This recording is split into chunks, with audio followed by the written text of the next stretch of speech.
નમસ્કાર મિત્રો, અમારી યુટ્યુબ ચેનલ આવો ભક્તિ સત્સંગમાં આપ સૌનું હાર્દિક સ્વાગત છે। તો મિત્રો, આપણે આજના વિડીયોમાં આપણે હોલીનું શું મહત્વ છે અને હોલી શા માટે ઉજવવામાં આવે છે તેની કંઈક અલગ જ માહિતી મેળવીશું। તો વિડીયોના અંત સુધી બધા બન્યા રહેજો। વિડીયો પસંદ આવે તો લાઈક કરી, ચેનલ પર નવા હોય તો ચેનલને આજે જ સબસ્ક્રાઇબ કરી લેજો, જેથી કરીને આવા અવનવા ધર્મ ભક્તિના વિડીયો આપ સુધી પહોંચતા રહે। તો મિત્રો, ફાગણ સુદ પૂનમના દિવસે હોલીનો ઉત્સવ મનાવવામાં આવે છે। તે દિવસે લોકો થોડા મુક્ત મને વિહરે છે। સભ્યતાના ભારેખમ બંધનોને આઘા રાખી માનવ થોડોક હળવો થવા પ્રયત્ન કરે છે। અતિ બંધનોથી અકળાયેલો માનવ અતિશ્વરે બનવાનો પ્રયત્ન કરે તો બીજા પ્રકારે આફતને નોતરે છે અને એ તો ઉલમાંથી સૂલમાં પડ્યા જેવું થાય। કડક શિસ્ત અને શિથિલ સ્વરાચારની વચ્ચેનું મધ્યમ બિંદુ જે શોધી શકે તે જ હોળીના ઉત્સવને મન ભરે માણી શકે। હોળીનો ઉત્સવ એટલે વસંતને વધાવવાનો ઉત્સવ, પરંતુ વસંતના વૈભવમાં પણ સંયમનું સૂત્ર ભૂલાવું જોઈએ નહીં। ભગવાન શિવજીએ કરેલું કામદહન પણ એક સુંદર વાત સમજાવી જાય છે। વસંતને નિમિત્ત બનાવીને જો કામ શિવત્વ ઉપર હુમલો કરવાનો પ્રયત્ન કરે તો તે પોતાના વિનાશને સર્જે છે। મર્યાદામાં રહે તો કામ એ ભગવાનની વિભૂતિ છે અને મર્યાદા ચૂકે તો તે આત્મઘાતક બને। હોળીના રંગને લઈને આવતો ફાંગણિયો આપણે નવજીવનનો સંદેશ આપે છે। હોળીના ઉત્સવની પાછળ રહેલી કથા પણ ખૂબ જ પ્રસિદ્ધ છે। હિરણ્યકશ્યપુ નામે એક રાક્ષસ હતો। તેણે સર્વત્ર હિરણ્ય એટલે કે સોનું જ દેખાય, ભોગ જ એના જીવનનો પ્રધાન ભાવ હતો।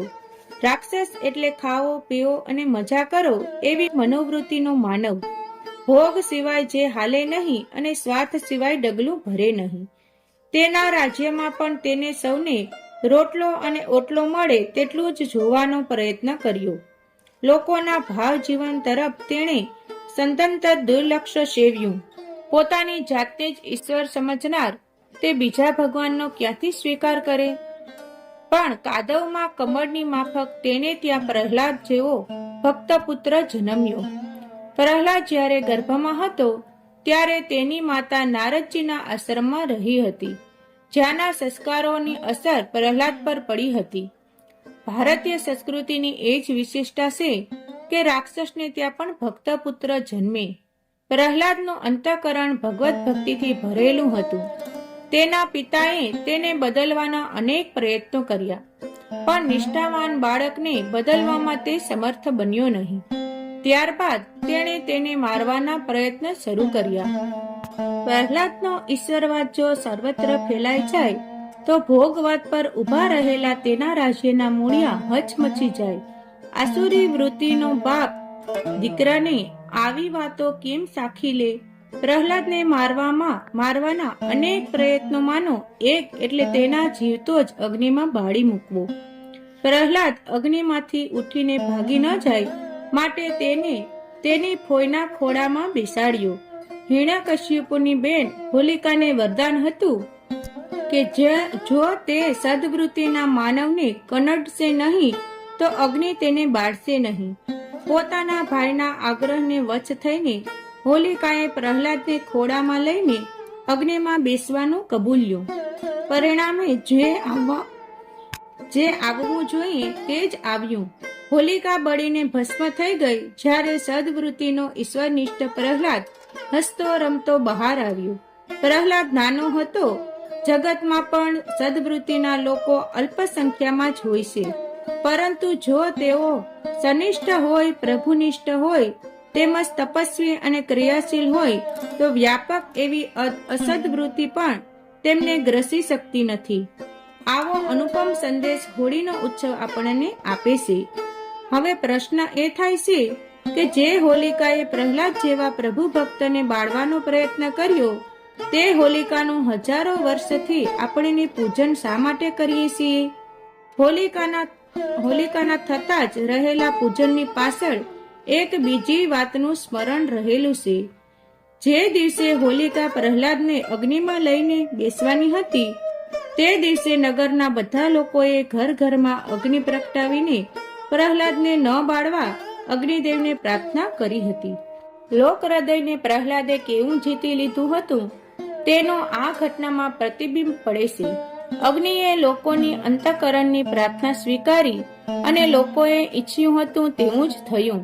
હોલિકા નષ્ટ થઈ અને અગ્નિ કસોટીમાંથી પાર ઉતરેલો પ્રહલાદ નરશ્રેષ્ઠ બન્યો.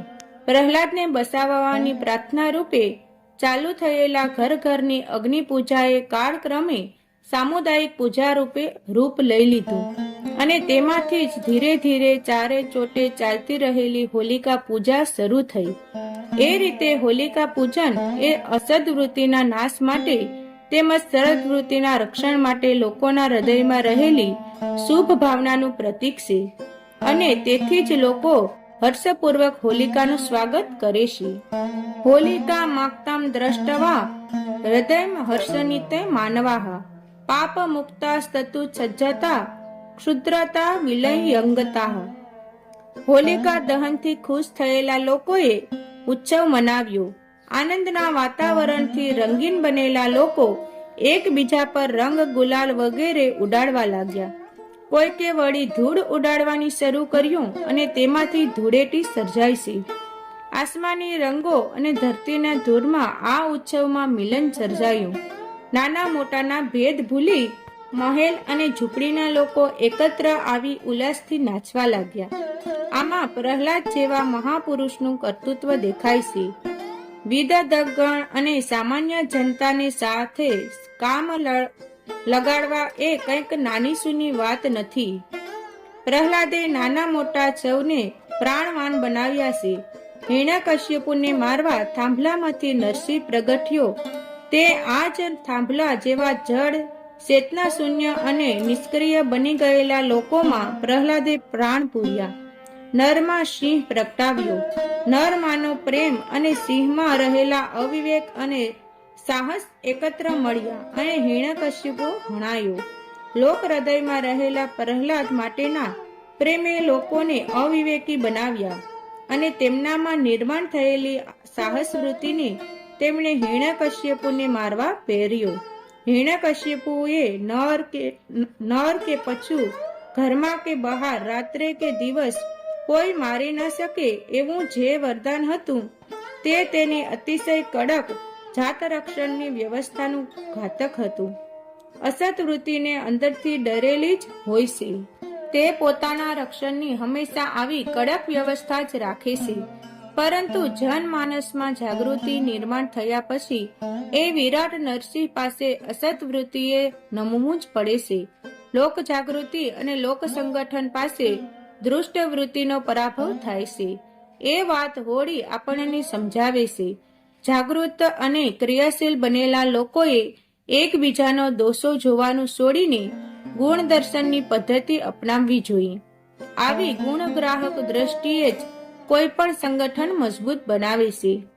હોળીમાં કેવળ નકામી ચીજો કે કચરો જ નહીં પણ આપણા જીવનમાં રહેલી આપણને પજવતા રહેલા ખોટા વિચારો તેમજ મનના મેલ કચરાને પણ બાળવો જોઈએ.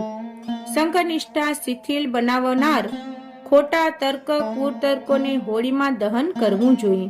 વળી શક્તિ અને સમજના અભાવમાં દિલમાં રહેલી કેવળ ભોળી ભાવના કે આશા પણ કાર્ય સાધક બનતી નથી.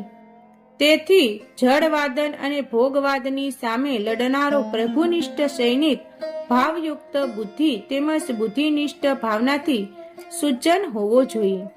હોળીના ઉત્સવમાં થોડી અશીલતા ભળી તેનું કારણ તે સાર્વજનિક ઉત્સવ છે. સમાજના બધા સ્તરના લોકો સંસ્કારોનું સંમિશ્રિત રૂપ ત્યાં જોવા મળે છે. નિમ્ન સ્તરના લોકો સંસ્કારો જલ્દી પ્રસારિત થાય કારણ કે નીચા જવું એ અતિ સહેલું છે. કઠણાઈ તો છે ઉત્સાહ સડાઈમાં. વળી અચલતાને એક દિવસ ખુલ્લા મેદાનમાં મળે તો બાકીના દિવસો તે પજવે નહીં એવો ખ્યાલ જો એની પાછળ હોય તો તે યોગ્ય નથી.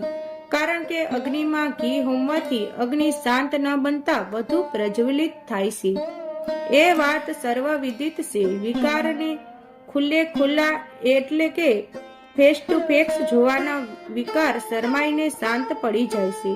એવો માનસશાસ્ત્રી વિચાર પણ ચિંતકોના મનમાં હોઈ શકે, પણ સામાન્ય માણસ તેટલો ઊંડો જઈ શકતો નથી. પરિણામે સાચી સમજનાર અભાવ એક દિવસની વિકૃતિ એને સદાય વિકૃતિની લાલસા રાખનારો બનાવી દે તો તેમાં નવાઈ નહીં. ટૂંકમાં હોળીનો ઉત્સવ એ ફાગણના રંગોથી આપણા જીવનને રંગીન બનાવતો, વસંત ઉત્સવમાં પણ સંયમની દીક્ષા આપતો, સંઘનિષ્ઠાનો મહિમા સમજાવતો, તેમજ માનવ મનમાં અને માનવ સમાજમાં રહેલી અસદ વૃત્તિને બાળવાનો સંદેશ આપણને આ ઉત્સવથી મળે છે. તો મિત્રો, આ વિડીયોમાં આપણે હોળીનું મહત્વ જાણ્યું. જો વિડીયો પસંદ આવ્યો હોય તો લાઈક કરજો. હવે નવા વિડીયો સાથે મળીશું. ત્યાં સુધી સૌને જય સિયારામ, જય શ્રી કૃષ્ણ.